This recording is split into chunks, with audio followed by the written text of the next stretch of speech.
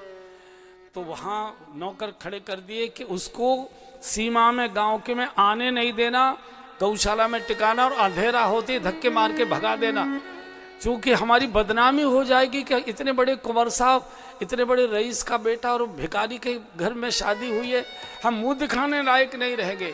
तो जैसे ही गौशाला के पास गाड़ी पहुंची, सेवकों आइए सेठ जी, आइए सेठ जी, स्वागत है आपका, स्वागत है, गौशाला प्रतीक्षा करती है। ओहो, नरसिंह जी तो नाचने लगे, हमारे समधी जी कितने धर्मात्मा हैं, साधु तो धर्मशाला में ही शोभा देता है, यज्ञशाला में ही शोभा देता है, गौशाला में ही शोभा देता है। अब अंधे साधु, बूढ़ी गाय खड़े होकर भी गोबर करने की स्थिति नहीं थी, तो वहीं लेटे लेटे पड़े पड़े गोबर कर देती थी, पड़े पड़े पेशाब करती थी, पूरे में दुर्गंधी दुर्गंध। अब अंधेरे में चले, ये साधु अंधे तो थे ही, तो रपट पड़े तो अपने आप ही चौका लग गया पूरा। अंदर पहुंचकर सेवकों ने कहा कि 10-12 अंधे बूढ़े साधु, बूढ़ा से बैल, टूटी सी गाड़ी, कुछ भी नहीं है महाराज, बोलो क्या करूं, इतनी गालियां दी, अंधेरा होते ही डंडे मार के भगा देना, गांव में पता न लगे। और रामा की तो आफत आ गई, क्योंकि ससुराल को तो माल चाहिए, कोई इज्जत और आबरू से कोई संबंध नहीं होता है। ससुराल का संबंध तो केवल धन से ही हुआ करता है। बहू को आदर उसी हिसाब से मिलता है कि इसके मायके से क्या आया था, कितना आया था। इतने प्रकार की गालियां, जीना मुश्किल कर दिया, मुंह दिखाने लायक, निकल मुई, निकल यहाँ से, उस भिखारी को भगा के आ। पहली बार शादी के बाद बाप आया है, बाप को बेटी देखेगी और उसके साथ ये दुर्व्यवहार हो रहा है। बेचारी छुप कर ऊपर छतों से कोई देख न ले, गौशाला में पहुंच गई।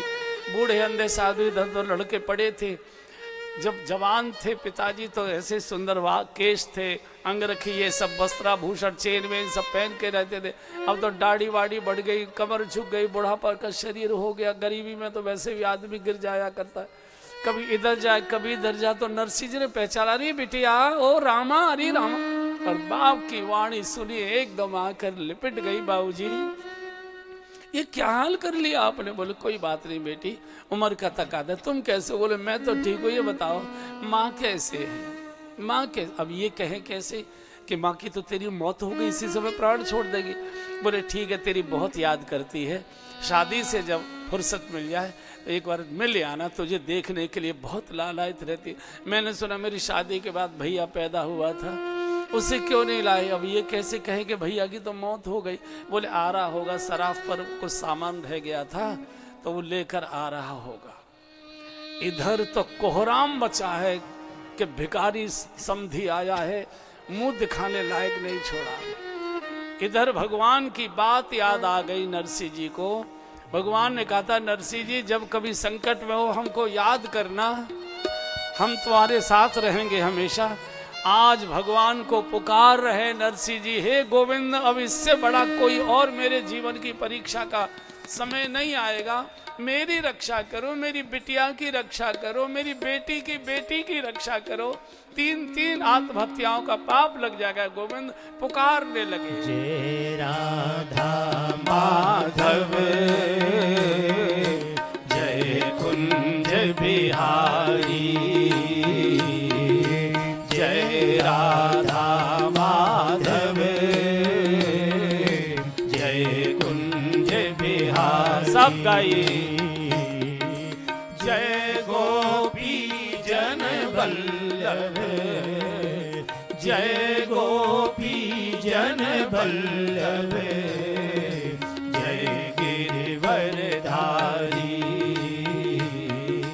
जय गोपी जन वल्लभ, जय गिरिवर धारी,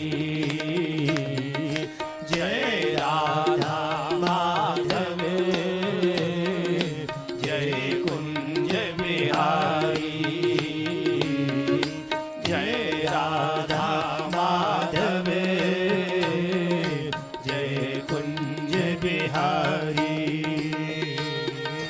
यशोदानंदन ब्रज जन रंजन यशोदानंदन ब्रज जन रंजन यशोदानंदन ब्रज जन रंजन यशोदानंदन ब्रज जन रंजन यमुना तट बनचारी यमुना तट बनचारी जय राधा माधव जय कुंज बिहारी जय राधा माधव जय कुंज बिहारी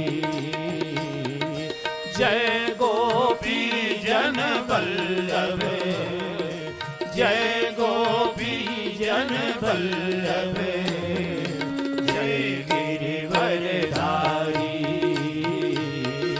जय गोपी जन वल्लभ जय गिरिवरधारी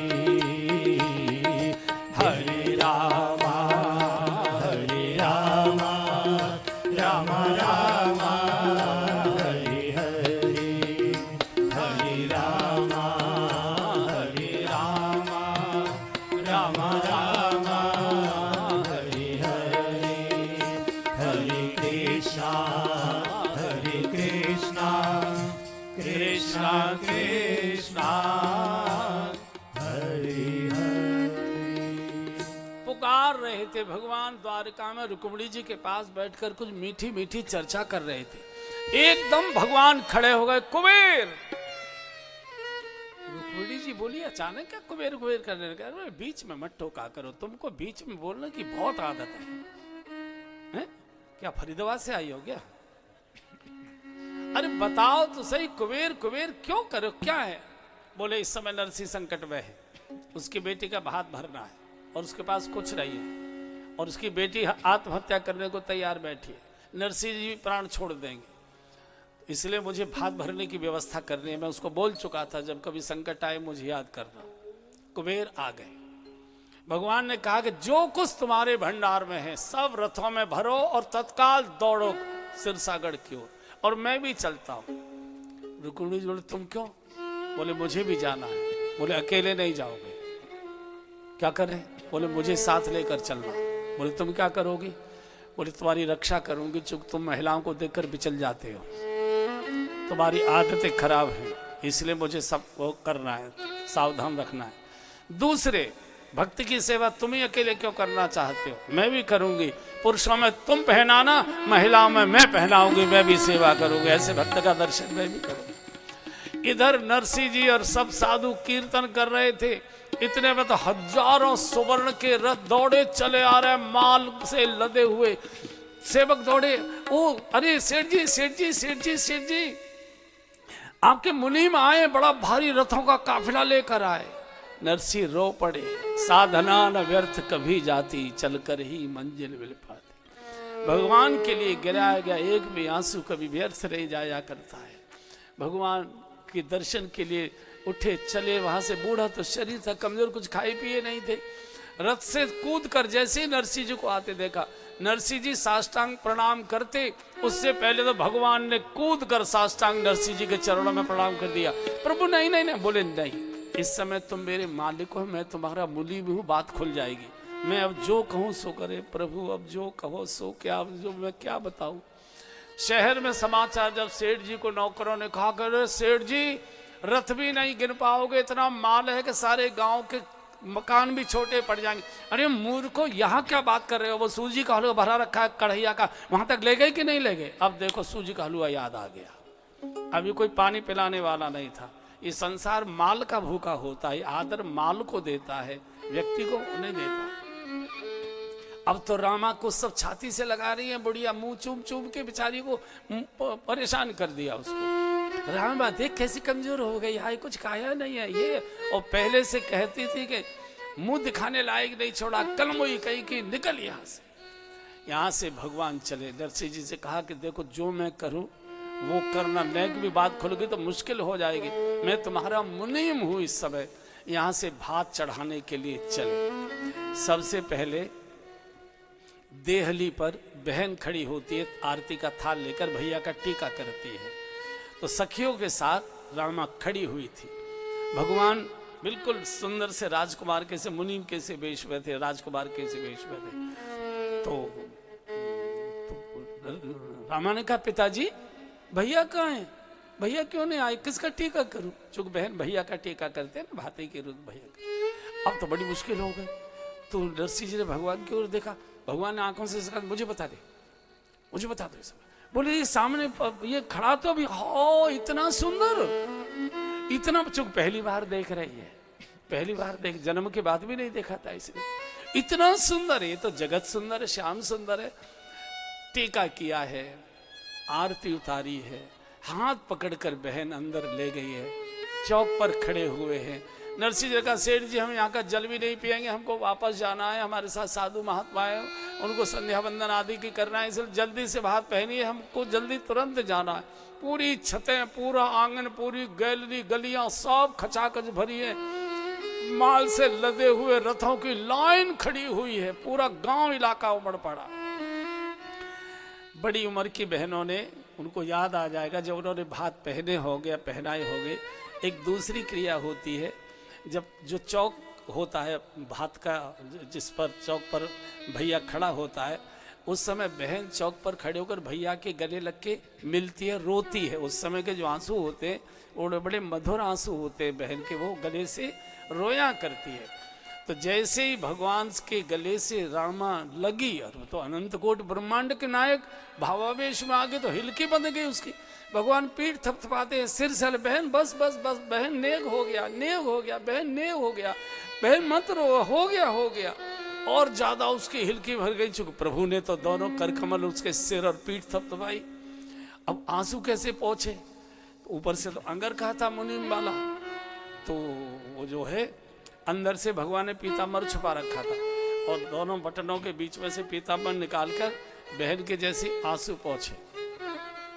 तो जो सखियां खड़ी थी रामा की, मोहल्ले की जो थी, उसकी जो भी देवरानी जेठानी आदि का आदि व्यवहारी वाली, उनमें से एक फरीदाबाद की भी थी, वहां थी।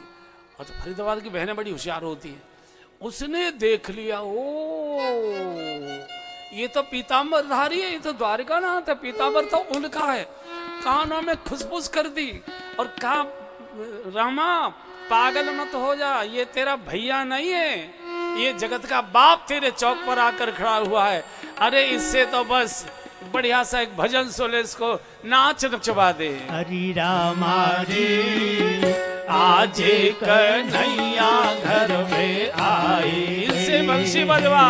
बहना रामा रे आज कन्हैया घर में आए गए हैं, इनसे मुरली निकले वो भजवाई मेरी बहना रे आज कन्हैया घर में आए गए हैं, इनसे मुरली निकले वो भजवाई मेरी बहना रे आज कन्हैया घर में आए गए हैं, इनके कानों में कुंडल सोहे रहे, इनके कानों में कुंडल सोहे रहे, और गल बैजंती माल मेरी बहना रे आज कन्हैया घर में आए गए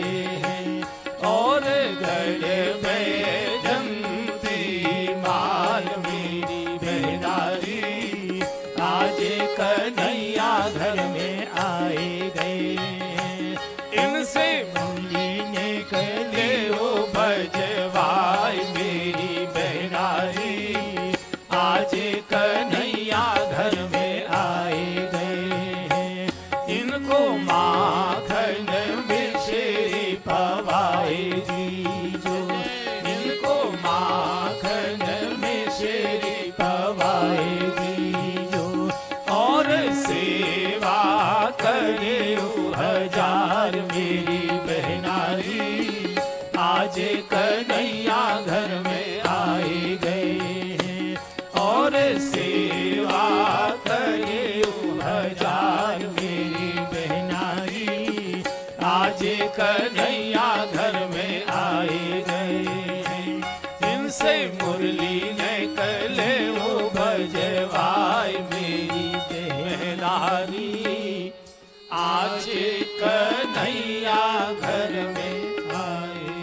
जैसे ही महिलाओं की खुचपुच भगवान ने सुनी, एकदम का सेठ जी हमको तुरंत जाना है, सूर्यास्त के बाद हम लोग अन्न जल नहीं करते, आप जल्दी से भात लीजिए, आप बांटते रहना।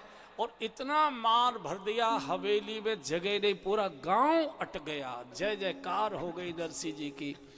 तो भगवान को पुकारा जाता है, भगवान को खोजा नहीं जाता।